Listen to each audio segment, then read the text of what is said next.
Ladies and gentlemen, welcome to the threeohtake, where we talk all things Major League Baseball. Here's Kyle Corwin and Nate Reyes. It all starts right now. Ooh, welcome back to the threeohtake presented by SeatGeek. This is episode 460. I'll be your host, Kyle Corwin. I'm here with my co-host, Nate Reyes. Nate. Did you forget? No, I've told you before. I like keeping people on their toes. If they're in the car, if they're driving, they're following along. Oh, this is episode 4. I'd like to know if they keeping care. them on their toes. I care. If they're anything like me, they probably do, because when I listen to podcasts that I listen to throughout a given week. Are you slightly impressed when you hear that? When you hear like a big number? Like an episode number, or no. I'm not talking about the number. I'm not talking about the number. I'm saying, like, when I'm listening to a podcast I listen to throughout the week, I'm kind of like reciting the intro as the person, whoever's doing the intro, is saying it. Mm-hmm. So I like keeping people on their toes by switching up the cadence a little bit. I see. I'm more impressed. I think when you think of the number, it's like that's a lot. You know what I mean? That's a lot. We're getting up there. We're pushing 500. We got to do something for 500. Can we make that agreement now? It's a guarantee. We don't have to really make an agreement, but we can officially. We'll make an agreement to do something big for 500. I got to map that out and figure out when 500 ballpark pizza party would probably land. We're gonna make up some ground in the playoffs. That's true. Haven't really run this by you yet, but I have an idea that we just need to crank out pods during the postseason. Yeah, I'm down. Like, instead of the 1 or 2 a week, crank them out. Maybe even like daily. That's too much. That might be too much. Hey. Might be a little too much, but I'm with it. We're closer to 500 than we think. We'll get. It'll line up in the off season, right? So yeah, I believe so. I got a question for you. I almost pulled the trigger on going to an Orioles game today, Orioles Red Sox. Okay. And I was going to go by myself. Surprised you didn't. A loner game. I was going to go by myself. Meredith had had a meeting she had to go to. And so I was thinking, why not go by myself? It's close enough. It'd take me like an hour and some change to get there. Yeah. May even run into Ryan. I don't know. Friend of the pod, Ryan Ripken. So I was like, maybe let's see what the tickets are going for. Pretty much across all the websites. The lowest I found was like $5. So I'm like, it's basically free. Dude. Basically free. All I would have to really pay for is parking. Right. Get me to the hiccup here, because I'm struggling to see the obstacle. Well, the time, it was a little bit of a time crunch. We had to come home from church. I had to eat, had to walk rookie. And I was like, I can't pull this off, because I'm going to have to walk from wherever I'm parking. So I decided not to go. My question to you, though, is what would it take for you to go to a game by yourself?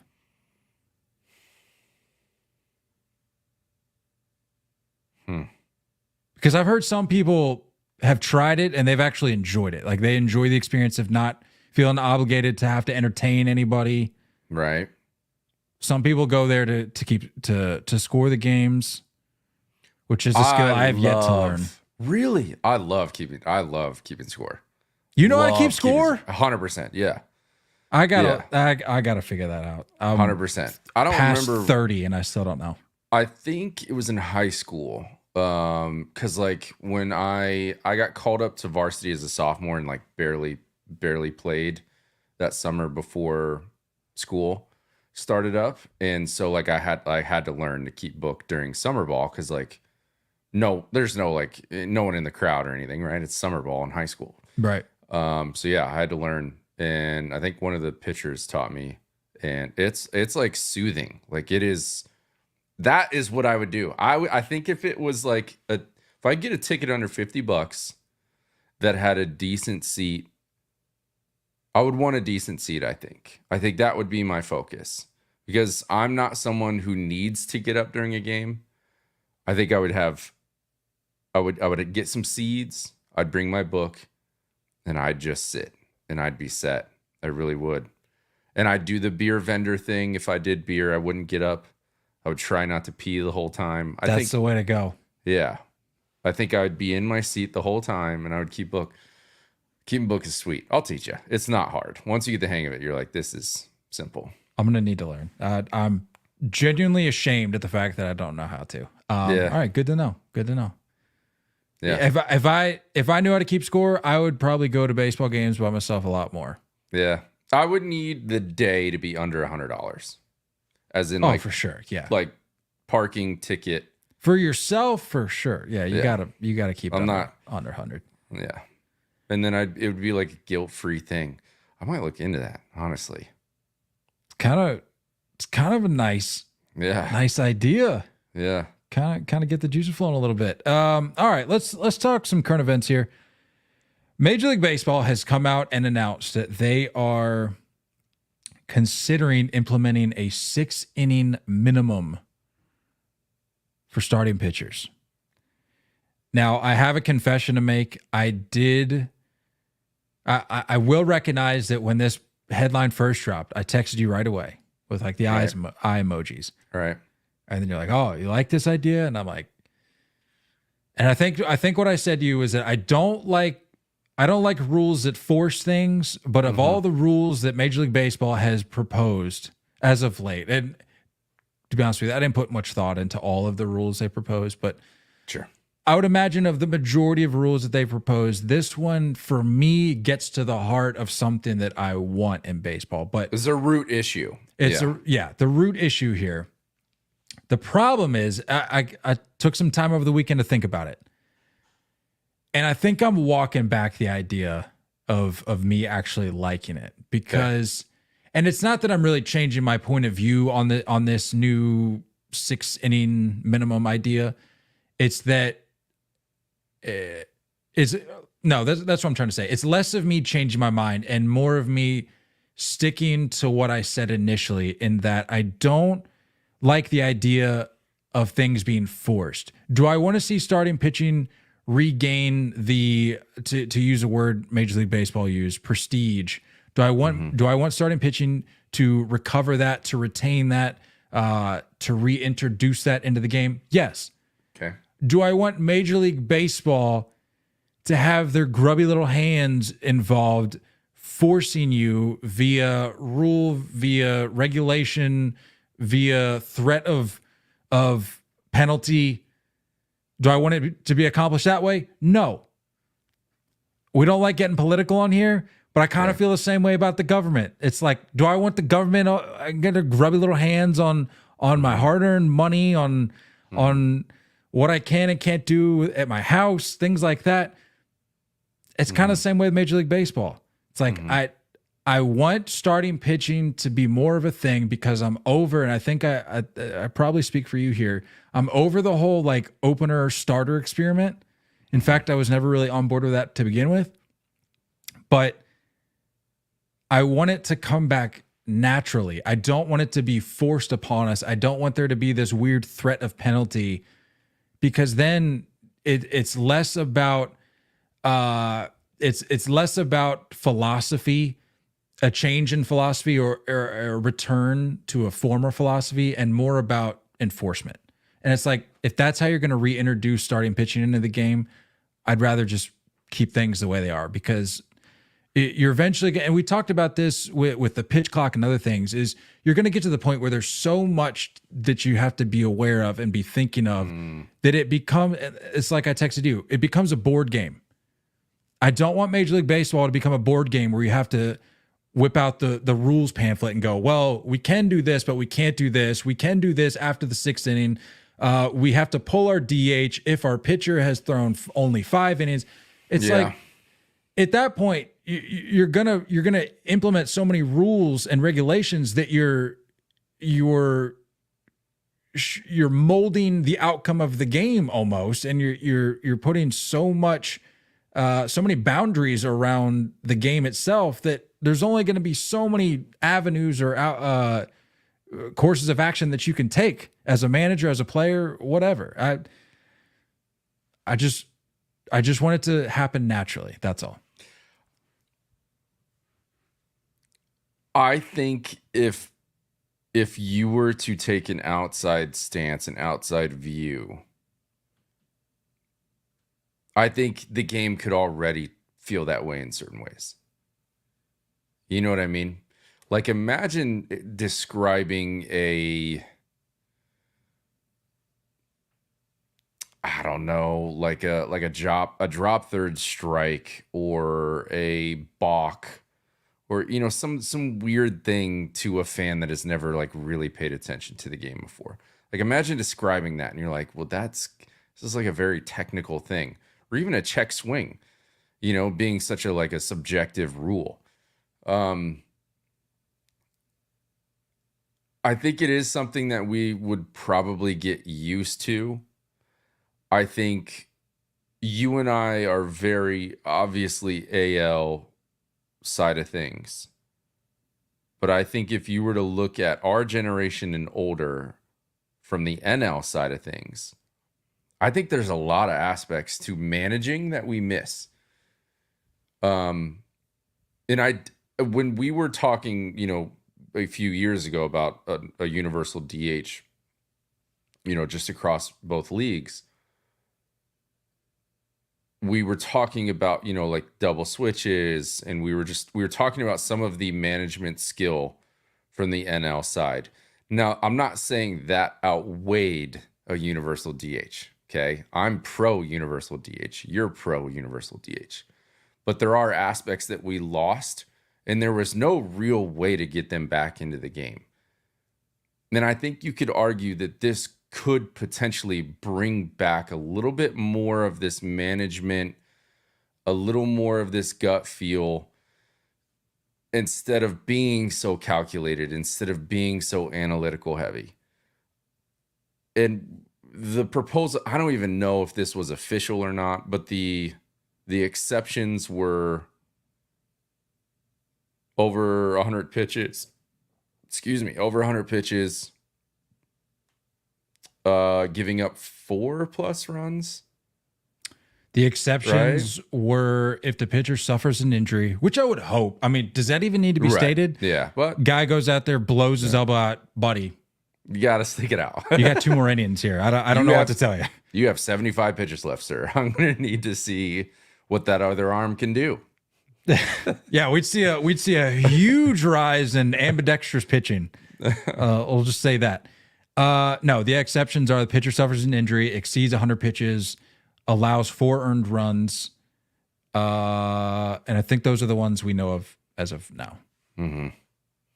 I think, let me ask you this, and not that this is a part of the proposal or not, but like,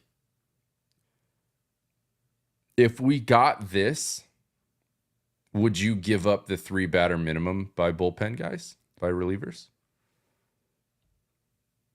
Are you asking me, or are you just asking like that rule? You personally, like, because the 3 or end of the inning kind of conversation. Do you?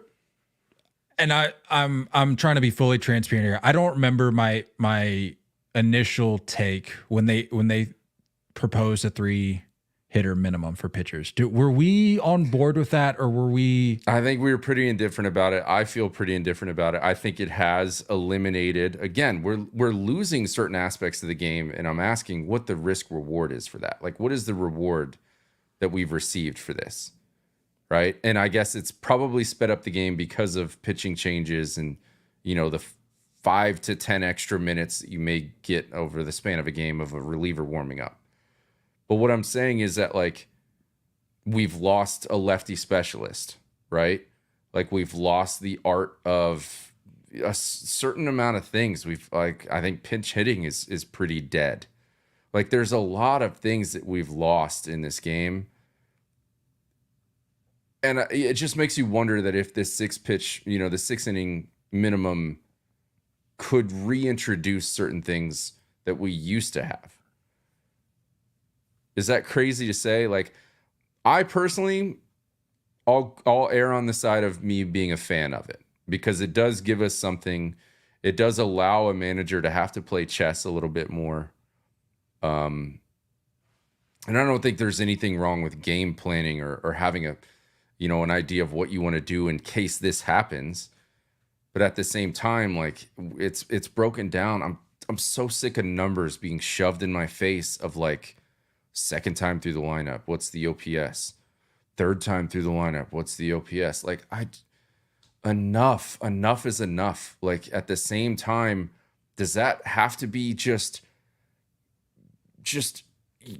rubbed across the entire universal thinking of like, what if this guy's in a groove? What if this guy is feeling better tonight than he has in the past? Like it's so calculated that I'm exhausted. On that note, I will say it was very refreshing this year to see Tanner Houck be given a long enough leash where he's able to pitch into the lineup a third time. Whereas years prior, the second he finished his second cycle through the lineup, he was out. It didn't matter how well he was pitching because the numbers showed that he just cannot pitch well enough to warrant keeping him in for a third time through the lineup. And this year, something approach change. He made some mechanical tweaks. Andrew Bailey got in and made some changes to the way he goes about certain hitters and throughout the lineup. And we're able to see that now. And I know for some people that hear that, they may not care. They may go, okay, second time through the lineup, third time through the lineup. It doesn't matter. I just want to see good pitching, whether it's from the starter or from a pen.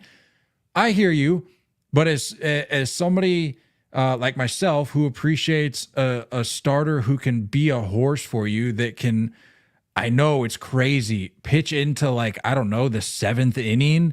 It's just like, it's refreshing to see when a guy's given a long, or he's given a longer leash than maybe he was in the past. But going back to my point though, about this proposed minimum, I just don't like that being forced. I like seeing it come about naturally. And again, to use Tanner Houck as an example, like Understood. that just it shifted into him going deeper into games, and Major League Baseball didn't have their hands on it. But with this minimum, then you run the you run the risk of injuries, and I saw a lot of people talking about how well Major League Baseball has seen a higher rate of injuries from pitchers than I don't know, ever or since a certain date in time. And their counter to that is a innings minimum. So like, well, what if the counter causes 85% on this pitch, 90% on this pitch? I'll gear it up to 100% for this 0-2 count, and then I can dial it back to 90%. We talk to those old school guys in our Mount Rushmore of pitchers. That's how they all talk. It can't be just 100% every single pitch, putting our body to the limits, because we've seen how shortened performance we're getting. We've already seen it, like a Paul Skeens velocity drop, right? And now everyone's fearful. What I'm saying is that, like, does it bring back the idea of pitching and not just throwing? Can we bring back the skill of pitching and not so much of, the typical outcomes that we're used to, right? And it's weird to say that, like, what's the strikeout record in a game is like 19, 20, and we're not even sniffing that anymore. In a day where strikeouts are happening more often. But it's because pitchers aren't sticking around long enough. It's very strange. And I don't know. Maybe I heard this idea that I thought was pretty cool a few years ago when this first started getting talked about, was like before universal DH showed up, was like, what if you lose your DH when the starter comes out? And if we're yanking starters out in the third inning and you're losing your DH, like, does it promote more athleticism to get that DH into the field more regularly? Does it motivate that manager to, use his bench more and navigate that a little bit more? Does it motivate a GM to have a deeper bench and not so much of this up and down thing? So like, I'm just wondering, what is the ripple effect from this, right? Like we talked about bigger bases for safety, but no, that's actually been an uptick in stolen bases, right? You combine that with the limited pickoff moves. What are the limited pickoff moves for? Well, this was to shorten the length of a game. Now it's the uptick of more stolen bases, right? So what is the ripple effect outside of this 6+ inning? Is it just about longevity, or can we get other positive things to happen? That's where I'm at with this. I'm erring on the side of being for it. And I'd like the art of pitching. I think that's an incredible thing to watch. And you and I joke about, like, you know, I don't even know if we've said this on air or not, but like the lack of baseball IQ that we see in these guys. Like the athleticism is through the roof, but it's terrible IQ. And there's examples all over. That's not just us. Like you hear these broadcasters, coaches, scouts. Who was it that I mentioned? I heard say that was like Tim Kirchin, I think. You don't think Tim Kirchin has been around the block? He's seen generation after generation of player, and he's sitting there going, "Yeah, these guys are through the roof when it comes to talent and ability, but the baseball IQ sucks." I'm just saying that, like, we spent decades watching starting pitchers do this anyway with less injuries. How are we going to sit here and say this is going to cause more injuries? Well, on that note, Spencer asks a great question in the chat. He says, if the trade-off is long-term better health for pitchers and keeping the stars in the game, is it worth it? Yes, but I guess my answer to that would be, why can't it be both? Like, what? I heard somebody the other day say, or maybe was it you? Were we talking about it or on a broadcast or something? But somebody said that we just like I think it was you actually, that we just randomly pulled 100 pitches like out of thin air. And that seems that's like this magic number for pitch counts when if you look at the data, maybe it wasn't you that said it. Maybe it may have been talking about it on a broadcast where they're just talking about like why are we so focused on when a pitcher hits the 100 pitch max that he's done? Like, why is that? Why can't we adjust our approach and philosophy on pitching? To your point that you made earlier, not going 100% every single pitch, learning to manage your body, learning to manage your workload throughout a game so you can go deeper, but also stay healthy and stay on the diamond. Exactly. Why can't it be both? Why can't it be both? Right. It was a few weeks ago, and you have to have the caveat of the fact that, like, we have had a lot of big time starters go down this year. But I think MLB now put out the top 10 ERAs in baseball a few weeks ago, and 8 of the names were below the league average fastball. Their velocity was slower than the league average fastball. Did you see the counter to that? Where it was like the top 10 max velocity, or like the top 10 highest velocities in baseball, like 9 of them are all out on injury. Have hit the shelf, have gone under the knife. And I think Hunter Green was the only one who had, and I'm not going to wish ill on the kid, but like if the rest of that sample size is any indication, like I think it's unfair to just blanket the statement of like 100 pitches equals injury or more than 100 pitches equals this. Like, it's what those pitches are. And to sit here and say all pitches are created equal, that's not the case. We know that. We've seen that. We've witnessed that for decades. And again, like, if we think about all of these Mount Rushmore names, that's how they talk. That's how they pitched. And it was more of a chess match. I don't know if you saw that quick. I mean, we can go on this tangent forever, but it was like a Barry Bonds short little like clip of him watching an iPad of an at-bat he had against Greg Maddux. and he was saying all the things, and then Greg Maddux is somewhere else watching the same clip, and he's talking about how he's going to attack Barry Bonds, and Barry Bonds knew that.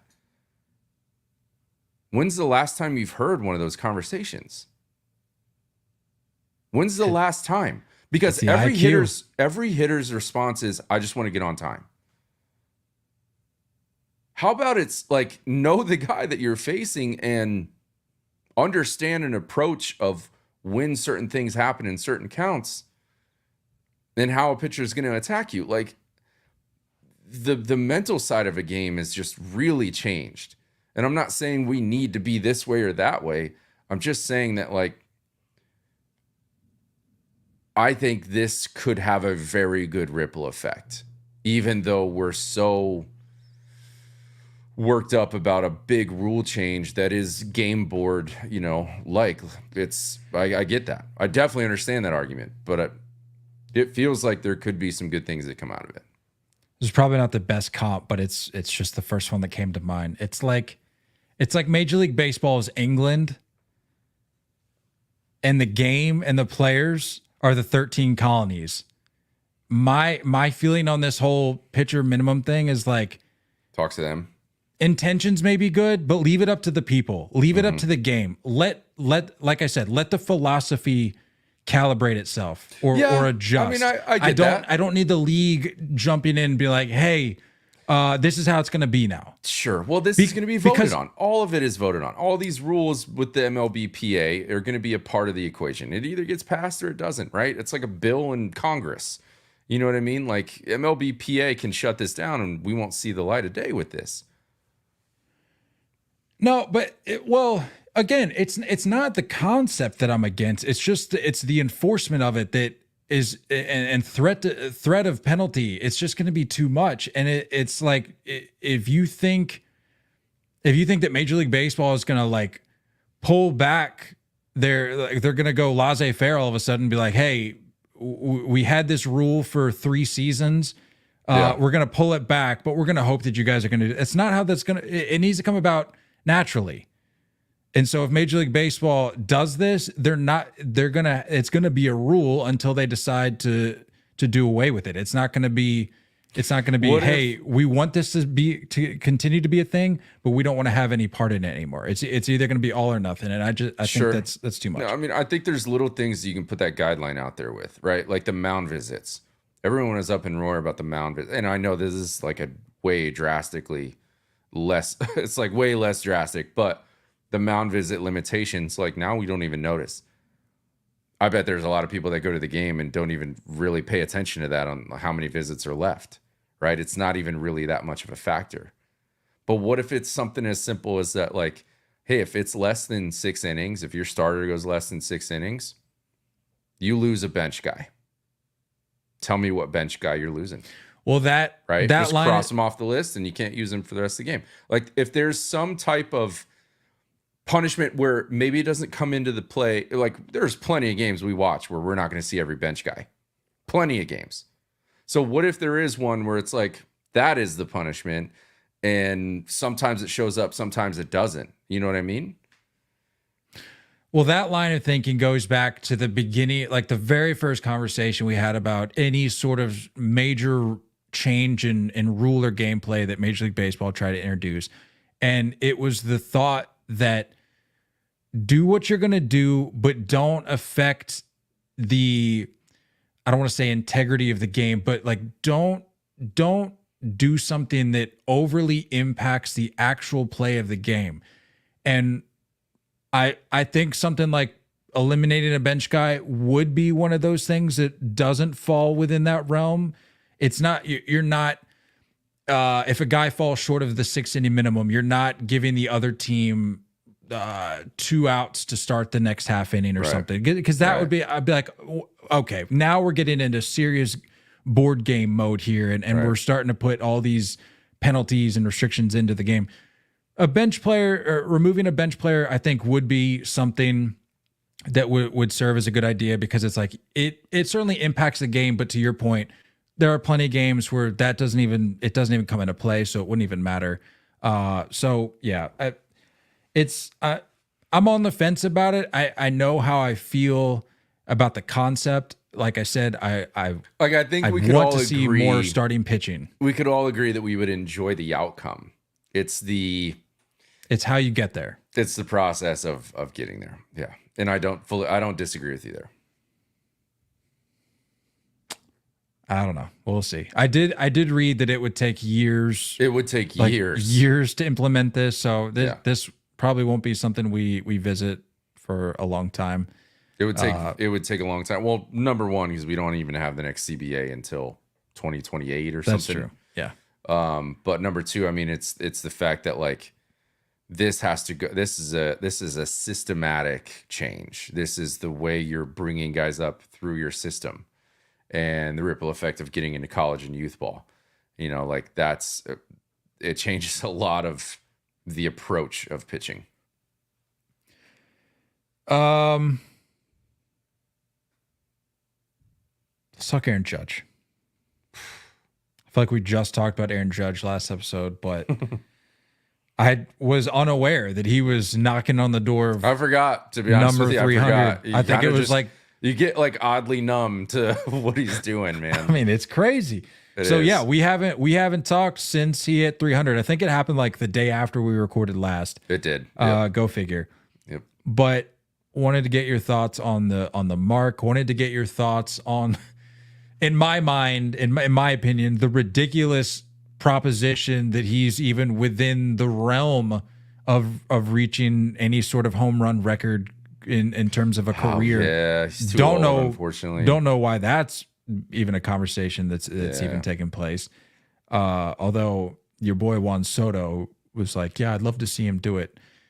Yet another instance of Juan Soto. They're boys, man. Not having a feel for, like just basic math. Yeah. But give me your thoughts on the feet. Give me your thoughts on. I wanted to hear your take specifically on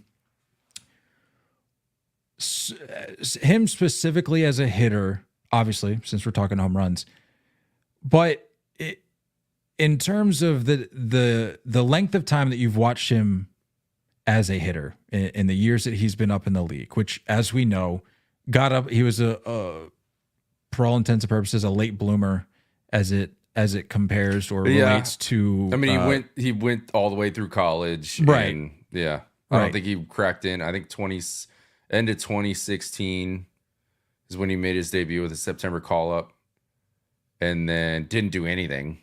Yeah. And then 17 looked pretty decent.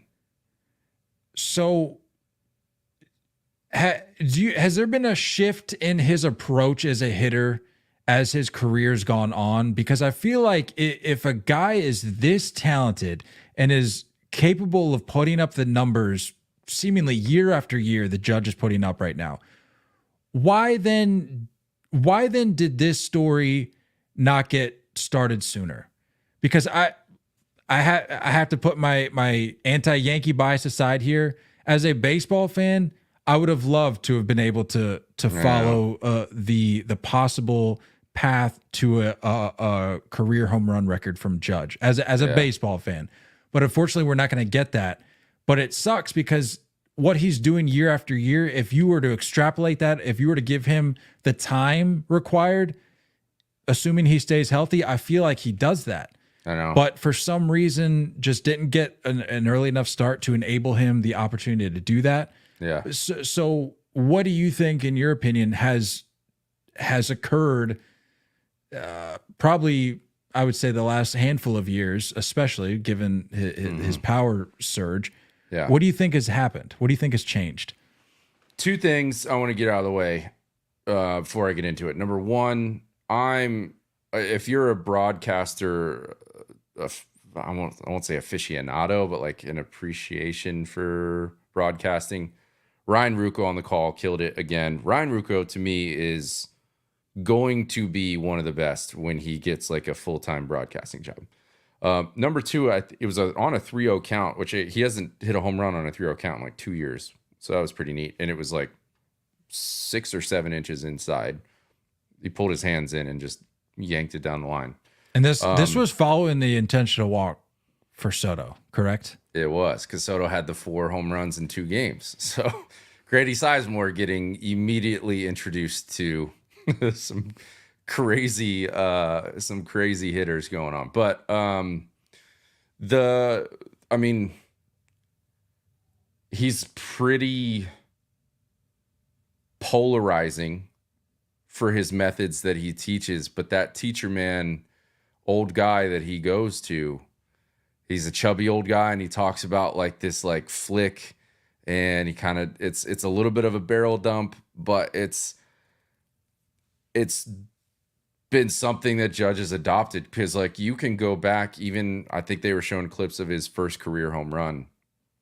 You can go back and see that, and it does not look like mechanically anything close to what he's doing now. And he talks about it in interviews and stuff, that it took some time to invest into that, really buy into it, fully practice that in the off season, and then it's just kind of blossom into what this is. And it's more of a mechanical approach than anything else. And then you watched him 17, 18, 19, 20 even, you started talking about like the number of strikeouts. So it was like, all right, the mechanics are there. We can see this guy's got crazy pop, but now let's start working on, our hot and cold zones. And now you've watched him start to lay off of that soft and away stuff.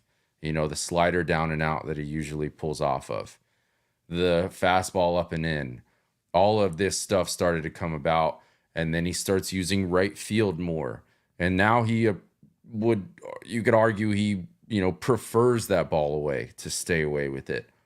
And then it was like, all right, well, let's bust him in. Let's bust him in with, fastballs in and watch him get tied up. So he's like, all right, well, let me take care of the fastball in.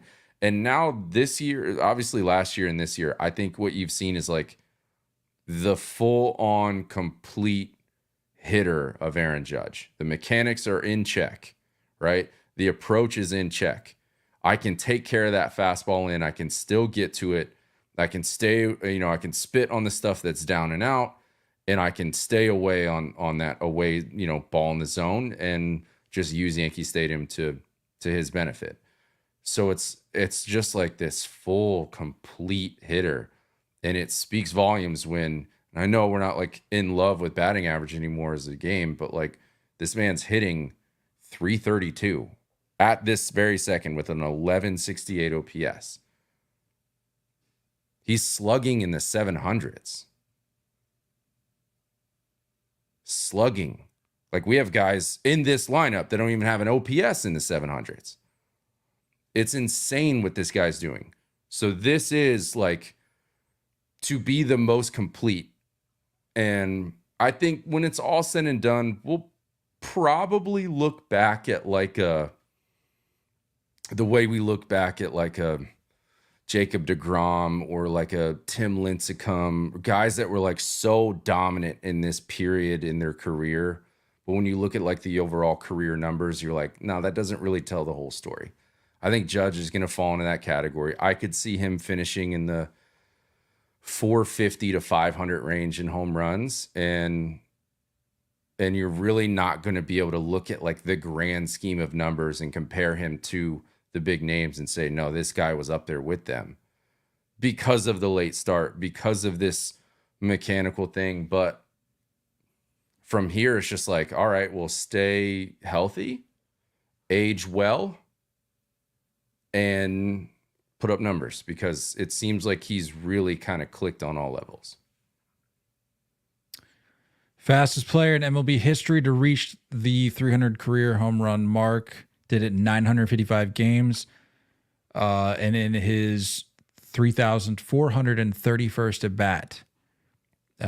The previous leaders for those marks, Ralph Kiner reached 300 homers in his 1,087th game. So it's like what, like 130 games more? 100 and quick math, 32. 132, I believe. And then Babe Ruth did it in his 3,831st at bat, which is 400 ABs fewer for Judge. And again, like I think we can all agree that pitching has never been better than it is now. as far as velo and movement. Yeah, we don't need to pull at the thread of Not going to pull at that other part of era. the thread. But Yeah, we don't need to pull the thread of eras and yeah. We can appreciate greatness in that time, and this is greatness. I've said it time and time again. It's all relative, because if it was so easy when Babe Ruth was doing it, then how come everyone was? How come nobody else was doing what he was doing? Right. It's all relative. That's all you need to know about the whole like generation to generation thing. Yeah, playing against plumbers. Okay, well, why weren't all the plumbers? And if there's just plumbers playing plumbers, why weren't all the rest of the plumbers doing what Babe Ruth was doing? That's all. I mean, it's relative. It's simple. Let's talk some unfortunate IL news. Tyler Glasnow placed on the 15-day IL. Right in time for our fantasy matchup. With some elbow tendonitis. Yeah, little tangent here. The threeohtake Fantasy League, Nate and I have arrived. We are now meeting in the semifinals of the threeohtake Fantasy League. I don't remember last time this happened. A matchup nobody saw coming. They didn't believe in us. They said there's no way they end up in the semis. And here we are. We're here. A trip to the championship on the line. I'm coming off a bye week. I'm pretty sluggish. Yeah. I gotta get okay, that's a good point. Okay, so we talk all the time about like the playout, the expanded postseason, and like the effect it has on the teams that get the first round bye. I've been on both sides. I've had that bye, and this is now my first time You're tapped fighting right to get into the next round. And I gotta say, you're tapped. I'm feeling what the Phillies were saying a year or two ago, and they're like, no, we want to be playing. I feel the effects of that, and I'm on board with just give me a matchup. I don't care. I don't care who I'm up against. Just give me the matchup, because I'm tapped in. So these 2 weeks, I think I've checked my lineup like 3 or 4 times. I don't even know why you did it that many times. You're not playing anybody. Yeah. It was more so just to add and drop some dudes. But now you're playing me. Yeah. So lock it in. I gotta lock it back in. Yeah. Lock it in. Yeah. Tyler Glasnow to the 15-day IL with right elbow tendonitis. It's his second stint this year. I'll be honest with you. I don't remember the first. It just happened. I think he was supposed to come back for a day and make a start. He's been out for a while. He hasn't pitched in I don't know how long. He had a back thing, didn't he? And then he was out. They did a 15-dayer, and then he was supposed to come back. He was something. He was supposed to come back and start, and then the day he was supposed to start, they put him on another IL stint. So let me see. I don't think there was a start in between. Early July with back tightness. Yeah. Okay. Yeah, I barely remember that. Interesting. So, and please hold. Please hold. Okay. So he made 2 starts. Oh, he made 4 starts. Okay. So he pitched on July 5th, IL stint, came back the 24th, July 30th, August 5th, and then August 11th, and then another stint. So he made 4 starts in between those stints. This is just freaking par for the course for the Dodgers, man. Like, this is weird. All right, hear me out, though. Par for the course for the Dodgers. If you take a look at Tyler Glasnow's career, I wasn't familiar with this until I looked it up. I'm already chalking this season up for Tyler Glasnow as a win for him personally. The amount of starts he's made? This is his career high. That's crazy to He's think already about. made his career. He's made 22 starts. His previous career high was last year, which he made 21. So honestly, if Tyler Glasnow didn't make another start the rest of the season, like, that would be unfortunate. But, good for him. The whole thing was like, oh, well, can he stay healthy? Can he stay healthy? Sure. This is his second trip to the IL. We've acknowledged that. But to come over to LA The microscope is a little more intense, I would imagine. And he puts up a career high in games started.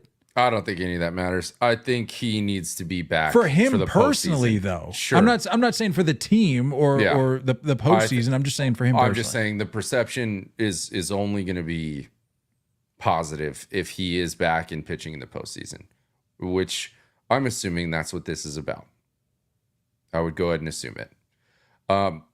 I don't like calling. Now, hold on. Fake. Are you saying that this is are you That's what I'm implying that this saying. is a strategic move here? I don't like calling fake or non-fake on injuries, but we've seen a ridiculous amount of IL manipulation league-wide for that's a thing. So to sit there and say that's not, and every injury is legit, that's naive. I think this is a little bit of load management. I think that's what that is. And the same thing of what we witnessed with Kershaw for the first, 3-4 months of the season. But if you're the Dodgers, can you afford to do that though? You're only 3 games up in the West. They're in. They're in. And it's like, I think this is what you're going to start seeing with expanded postseason teams getting in. If we're going to analyze everything and put everything under the microscope in this game, I can guarantee you that there are teams already changing their philosophy on how they're approaching this offseason this postseason and saying, hey, like, look at the amount of teams that have had a first round bye and gotten to where they need to be. Look at how many teams have gotten in through the wild card and gotten deeper. I don't know how much teams are prioritizing winning the division at this point. I'm not going to say every team is of that philosophy, but to sit here and say that no teams are, that's got to be in the back of your mind somewhere. And it's like, hey, maybe that's what this team needs. There's a little bit of kick in the rear and say, hey, you didn't win the division. You haven't done anything yet. That ring is not super impressive from a few years ago. So here it is. Let's get into the wild card and be the underdog, be the team that everyone thinks wasn't good enough to win the division. I don't know. Whatever. What I'm saying is that, like, the manipulation happens. I think if they're in, they're in. I would still be fearful of playing that team. And this is all about just having him healthy. And for all the reasons you just stated, this is the most starts. I don't know, innings wise, he's got to be pretty close to career high in innings too. I actually didn't check that. I can check. So just a little food for thought. That's all. He is currently logged through this point of the season, has logged 134 innings, and that is in fact a career high as well. Previous career high last year was his career high for both marks. Game started last year 21, innings pitched 120. This year, as I mentioned, 22 starts, so he has topped his previous high, and this inning 134, topping at 120. Enter in that Jonah clip, that Jonah Hill clip in Moneyball, where they're asking about, like, are we still considering this a success, right? They're going through the season. Do we still? And he's like, if we're within 4 games of the division by this time, yes, I think this is a success. Who's to say the Dodgers aren't doing the same thing? The Dodgers, I feel like, are a team that are very focused and concerned with optics. Sure. So, like, I feel like I hear your point on teams. But at some point, the overall optics have to be hoisting a trophy and not winning a division. You know what I mean? Yeah, but Don't fall in love with the short short-term optics. I hear you, but are we giving the Dodgers too much credit in saying that they've evolved, they've matured to that point? That's my mindset. I was talking with a coworker the other day who's a Dallas Cowboys fan, and he's like, "You and I are the same in the way that, like, the regular season does not matter. It just needs to end with a trophy. You can sneak in as a wild card, or you can go undefeated and take the division with storm, but it doesn't matter unless there's a trophy." The Dodgers fit into that category. So if this is the Jonah Hill mentality of, like, just stay the course, this was the plan, we're load managing a certain, amount of guys with certain names, and we're good enough. I don't know what their strength of schedule looks like on the way out, but these are all part of the equation, man. I don't know. Or it's real and the guy is, hurting a little bit. Well, the other thing you got to keep in mind too, I don't know if let's say let's play naive here. Let's say that they are okay with the wild card. And that's actually what they're planning for. They're hoping for the wild card because they don't want the break. That way of thinking might have worked last year, the year before. You don't have any pitching right now. You need the break. You need the chance to reset to get guys healthy again. I get that. But you've probably already made this decision with certain names. I think Kershaw and Glasnow definitely fit in that category. But this was probably Walker Buehler's coming back and he's going to be healthy. Yamamoto is added to the rotation. You know what I mean? I think this is all, part of the calculated thing. Where's my tinfoil hat? I'll put that puppy on. I don't know. There's no. Why not? Just ask questions. That's all. That's all I'm saying. Hey, I hear you. Ask questions. Don't just take what you're given blindly. Ask questions. That's what you're supposed to do. There are no conspiracies surrounding Christian Yelich. However, Christian Yelich is officially out for the season. He was hoping. He even said, I believe, that there was no surgery planned earlier this summer, but that has since changed. He will now be out for the remainder of the season. After compiling a resume this year, slashing 315, 406, and 504 with 11 homers and 42 ribbies. This was certainly is bounce back the right word? Because didn't we already get the bounce back from Yelich, sort of? Because I feel like I made this prediction, but was that? I think that was at the start of last season. I don't know. I don't think so. I would call this a comeback, bounce back. Maybe I thought he had a bounce back last year, but it wasn't as impressive as I thought. The years are starting to run together. Maybe it was the year before that. I honestly don't remember. But yeah, all in all, solid year for Yelich. Tough blow for the Brewers, but they've won 5 straight. I think they're 7-3 in their last 10. They're playing well. And as you and I were talking about before we hopped on, they're cruising to the division title at this point. I think they're, what are they up? 11 on the Cardinals in the Central. So that's all but official. Yeah. And I think they're getting crazy good years out of their outfielders too. I mean, we know what Jackson Churio's doing, but I think this Garrett Mitchell kid and then the Sal Frelick kid from last year is like, they're starting to, I think they're filling in the gaps. I think they're doing just fine. And this is probably the moving forward group once the Yelich days are done. I do feel bad for Yelich, though, because he was doing well, man. He was doing well. I love a good comeback story. And this feels different than like a Mike Trout thing because you're not constantly hearing the name Christian Yelich. It's like, oh, man, Yelich's out again or whatever. But with Trout, this would be like if Chris Bryant came back next year and put up a 850 OPS. You know what I mean? Like, you think this guy's dead in the water and we're done talking about him. And then he puts together this kind of year. It just sucks that, like, there's certain names that are going to go down with injury history, and that's just the way we're going to remember him. I think he's one of those guys. Too bad. Brew Crew, though. Damn. Are you taking him seriously now? Or have we turned a page here? Not yet. I could see it's a soft division. Okay, well, let's look beyond the division, though. We just went on and on about the Dodgers. Looking at the National League, who are you really concerned about? And I'm not saying there shouldn't be anybody you should be concerned about if you're the Brewers. But like, okay, you look at the Phillies. Tied for the most wins in all of baseball. Well, what's the deal with the Yankees right now? Are they going to lose this game? It's a Little League Classic. It's 1-0, top 9. So right. Clay Holmes is coming in. You never know. Well, as of this minute, tied for the most wins in all of baseball, with the Yankees, Orioles, and the Dodgers. And if you're the Brewers, you're only a game behind them in the win column.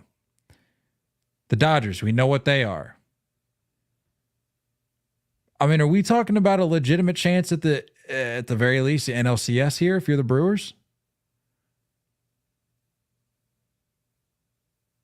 And I'm not. I don't feel one way or another. I'm just throwing it out there. So who's lined up in the wild card? You've got Braves, Mets, all in this conversation. At this very minute, the top three in order, you got the Padres, the D-backs, the Braves. And then knocking on the door, you've got the Mets 2 games back, the Giants 4, and the Cardinals 5. See, that's what I'm saying. Let's just fast forward and say the Dodgers somehow managed to hold on to the division.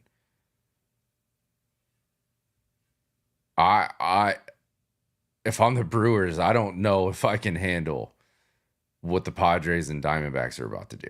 You know what I mean? That's the way the matchup's going to go.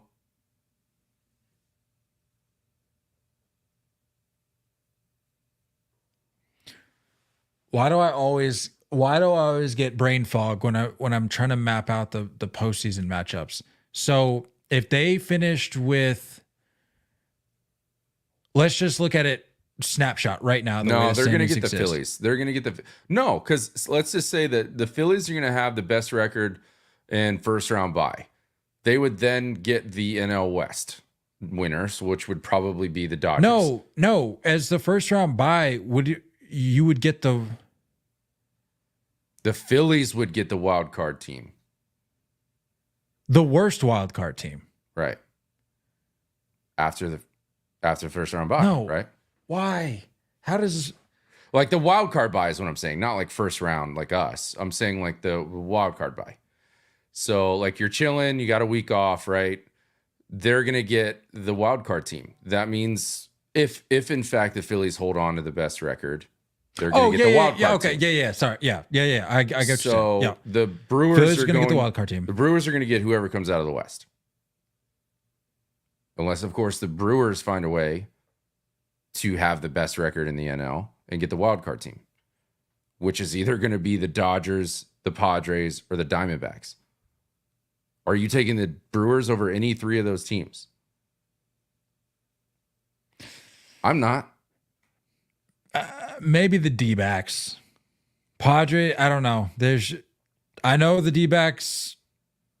I mean, I think they got swept this weekend, but the lows are a little low with the D-backs. Yeah, exactly. Yeah, that's what I'm trying to say. They over the course of the last month, maybe even 2, they've been playing very, very, very well.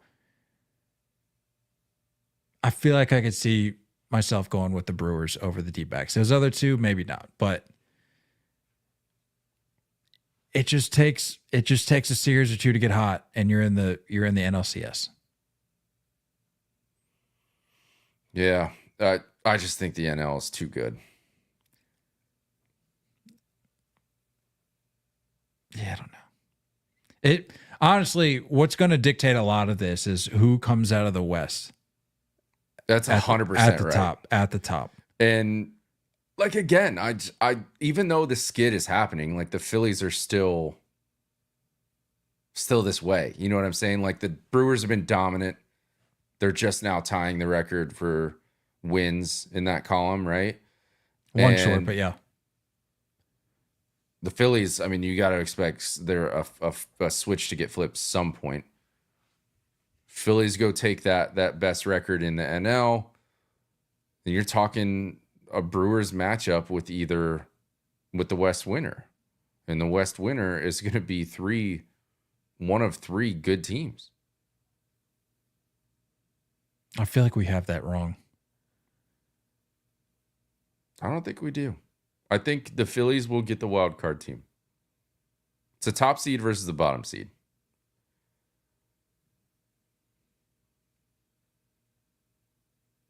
But there's 3 seeds coming out of the wild card, which we already know. I don't know why I'm overthinking this. I don't know. It's because it's confusing. There's a million teams in the postseason now. It used to be much simpler. You know, it just went straight to the ALDS. Sure did. Simpler times, a little more cutthroat to get that wild card spot, but if you were that wild card team, you earned it. Yeah, you certainly earned it. Yeah, it'll just be interesting to see who comes out of the West on top. I'll be honest with you.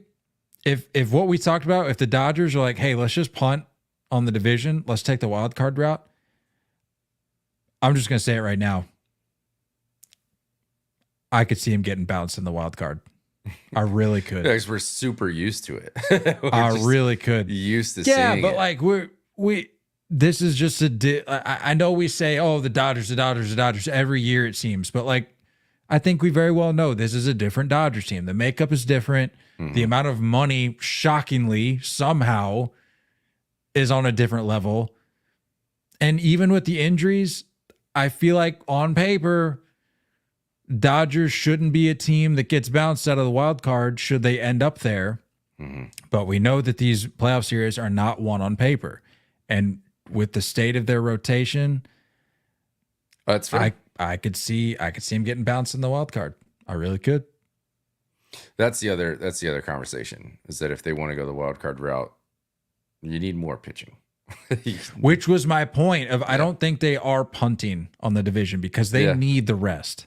Some teams I'm just not prefer to saying- roll right into it. They need the I rest. think they're okay with that being the fallback. That's what I'm saying. I'm not Yeah, saying they're I like hear you. purposely losing the division when it comes down the stretch. But for sure.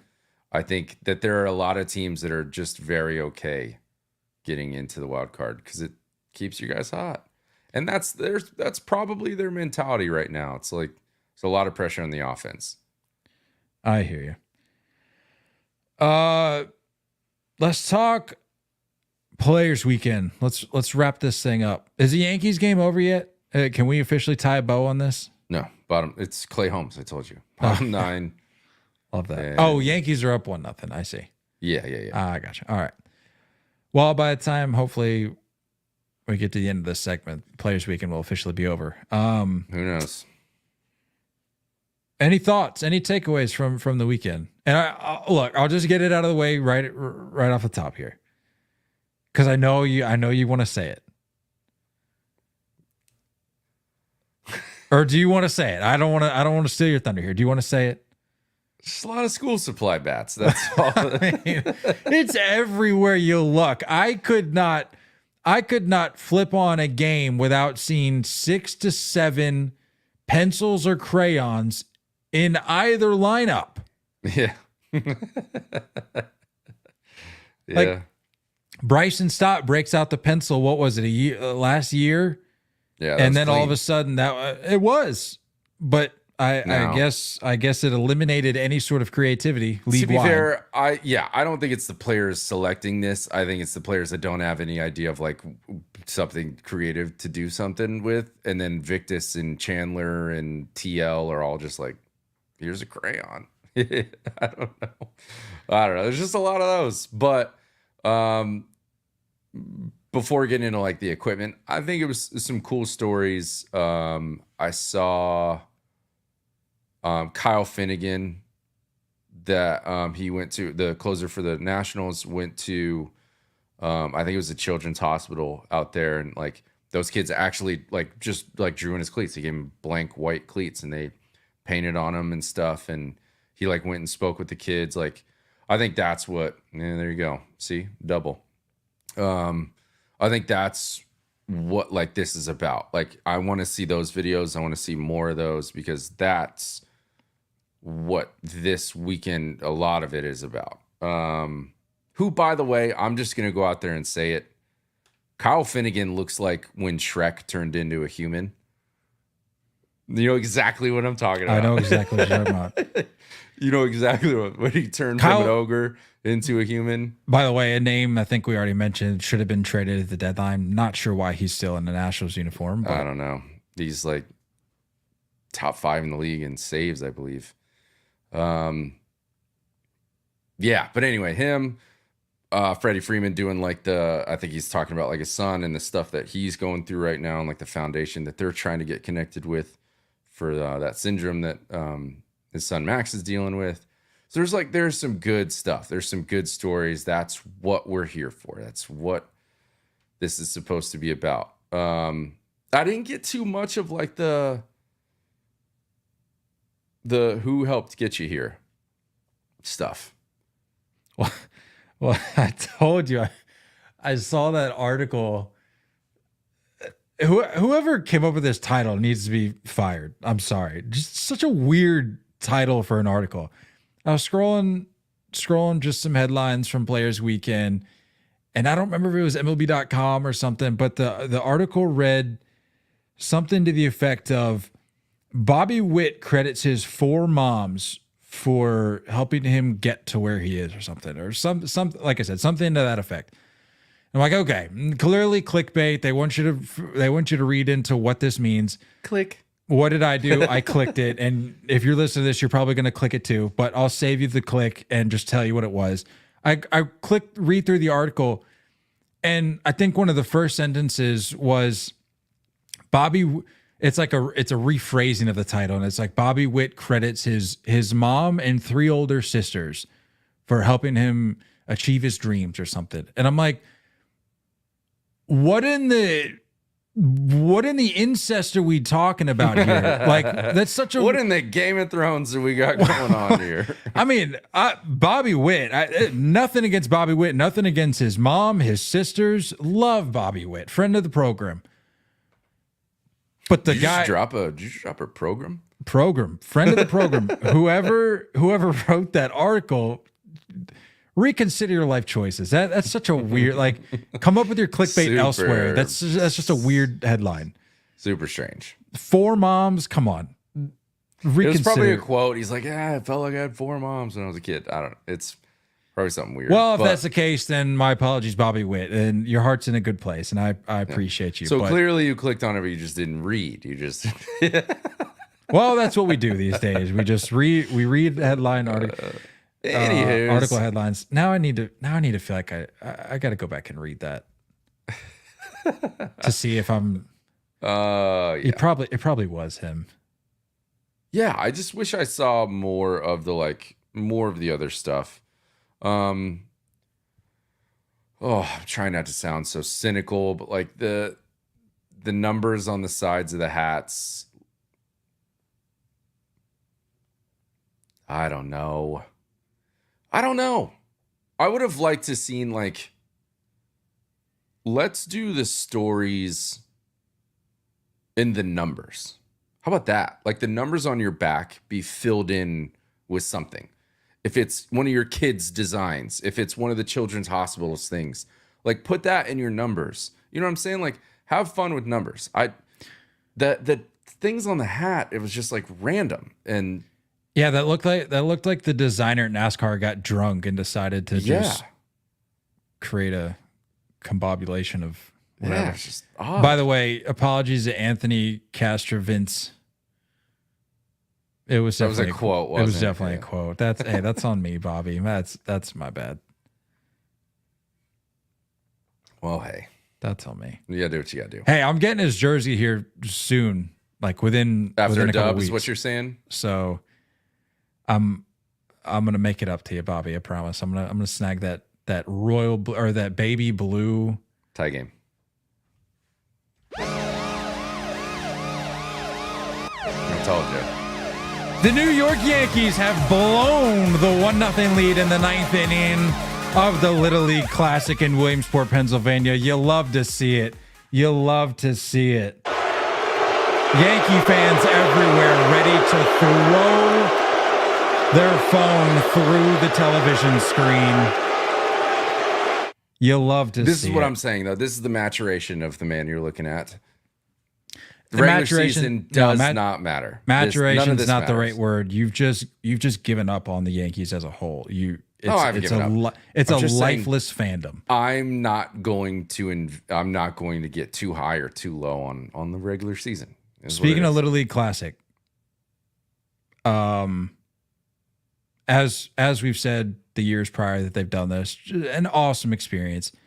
And it got me thinking because I'm seeing all these videos of, I mean, I was watching it, but I saw all these social clips of the guys walking to the stadium down that road that they kind of had marked out for him. And the players are walking alongside him, like dapping him up, getting autographs, taking selfies, all that stuff. It kind of got me thinking. I was like, okay, let's go back to what did I search for that? I was like, let me go back to 2006 because the year you and I were in the state championship in All Stars. If we would have won that, we would have gone on to regionals, and then if we would have won that, which we would have had to face Kyle Carter. And if you know anything, if you remember anything from the early 2000s Little League days, you know that Kyle Carter was like the legend of legends. So we probably weren't going to make it out of the regional tournament. But I was like, I wanted to date ourselves a little bit here because I was like, okay, this was 2006. So I pulled up the top hitting stats of like Dear the top Lord, hitters bro. of the guys that possibly could have been, if there was a Little League Classic back in 2006, who some possible names would have been walking down the concourse alongside of us had we made it to Williamsport. Okay. So some of the names, just going, it pre-sorted it by OPS. So across all of Major League Baseball in 2006, in order, starting from the top, we have Albert Pujols, Travis Hafner, Ryan Howard. By the way, Ryan Howard, I think, led all of baseball in home runs that year with 58. Manny Ramirez, David Ortiz, Lance Berkman, Jim Thome, Jermaine Dye, Miguel Cabrera, Carlos Beltran, Matt Holliday, Jason Giambi, Garrett Atkins, Nick Johnson, Joe Mauer. Those are the top 15 by OPS. We would have had some names stepping us up, man. If that was the thing. That would have been sick. But like I said, not to digress too much here. 18 years ago, dude. 18 years ago. I'm going to take a nap just hearing that. Yep. Yeah, 18 years ago. No, but bringing it back to current day, though, it's just awesome. And you and I were losing it, laughing at these kids behind Soto as he's doing the shuffle, like mid-AB. Like they're losing it. It's just going cool. Nuts, man. And this was one of those things where it's like whoever made the decision to incorporate this idea, to craft the vision, to make an event like this happen, and not just happen once, but to make it happen year after year after year. Kudos to you. This was an easy win. This was such an easy and direct way. Or emphasis on direct. An easy and direct way to reach the younger generation, the Little League generation, who are living probably the best summer of their young lives right now. This is unforgettable stuff, dude. I mean, we made it to the state championship, and I still think back to that summer being like one of the best of my life. These kids are at the Little League World Series, and they're hanging out around some of the as it stands right now, the two best hitters in baseball. Yeah. Just to name a couple, not to mention the other names that are floating around Williamsport right now. And we talked about how like they get to like roam around. Like you see these kids like roaming around because there's just bleachers. There's no like seats. You don't have to worry about being rude in front of other fans or anything. So they like run down to the top of the dugout and they're getting their phones out and Snapchatting or whatever. And they're just getting to see, like, this has got to be the coolest thing. Like the parents are sitting up the line in like a different section. You know, you just have like coaches and kids right behind home plate. Like I think this probably has grown into like my favorite non-major league stadium event. Cool. Do your thing in Korea, Australia, England, Mexico, whatever. That's cool too. Turkey. But when we talk about like what it's supposed to do and like what this game is, it's this game. It's exactly what this is. And there's kids in there that are probably going to be on this field someday. You know what I mean? And that's a great point. It's a kids game. You grow the game by investing in the kids, because to your point, these are going to be the same kids. And that we're not just throwing that out there like, oh yeah, they may end up here. You see it all the time. You see the graphics of these kids, the Little League pictures, not just on this weekend when they have the game, but at any point during the year. You get a Sunday night baseball game and they do like a flashback, like, oh, such and such was in the Little League World Series representing the New England era or region back in 2012. I don't know. that's what we're dealing with. And if you continue to invest in that as a league, you're only helping yourself. Like, yeah, you're doing incredible things for the kids that are there, but just for the longevity of the game and for the ceiling and potential that you can tap into as a game, as a sport, you're doing numbers for yourself by putting this on a national scale. Mm-hmm. Because not just the kids that are there tonight, the kids that are watching on TV going, I want to be that kid. Mm-hmm. And then they latch on to baseball at a young age. Yep. And now they're watching a random game in August a random game in May next year on a Thursday night. And then they're going, I want to be that player. Mm-hmm. And then they get into their local little league. Mm-hmm. And then that's the kid that ends up on your TV so many odd years later. That's how that works. This is an easy dub for Major League Baseball. I love that they have not thrown this to the wayside and that they're continuing to make it a yearly thing and to give these kids an opportunity of a lifetime. To take in a game this way. It's incredible.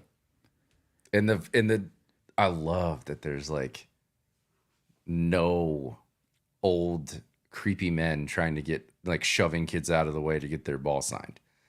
Like this is all about, I bet 95% of those kids in the stands got some type of Jazz was sitting in there. Jazz was just hanging out in the crowd in the middle of the game, just sitting there swapping bracelets with kids.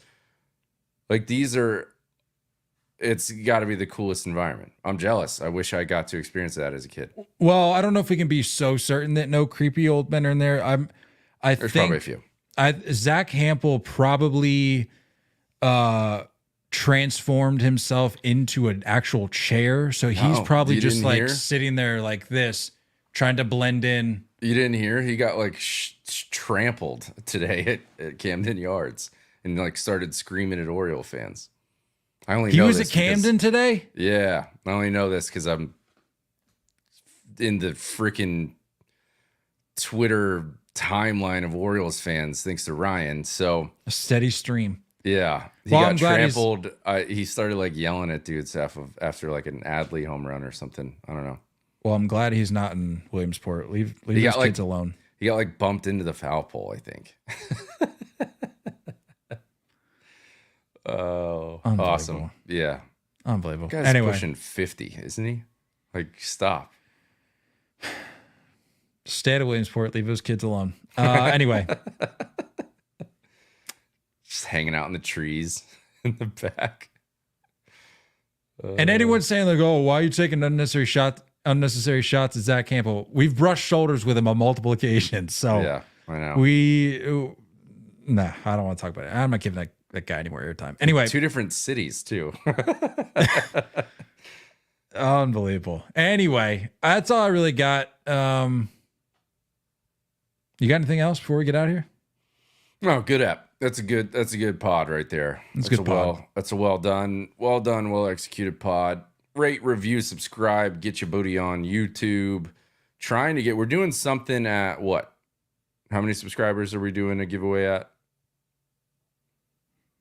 I don't know. Well, we're trying to get our goal of 2,000 by the end of the year. We got some work to do. I believe in us. I believe in you, the people. Well, that's what I'm saying. Us as the threeohtake community. I believe in us. We can get this done. Got to get to our goal of 2,000 by the end of the year. Let's give something good away. We'll give something good away if we get up there, man. Give something solid. We'll brainstorm on that. Anywho, we'll figure it out. Yeah. Good stuff. Let's have a good week, everyone. Let's get her done. Don't go chasing curveballs. Love you all, and as always, looking forward to talking more baseball with you guys soon. Until next time, stay filthy.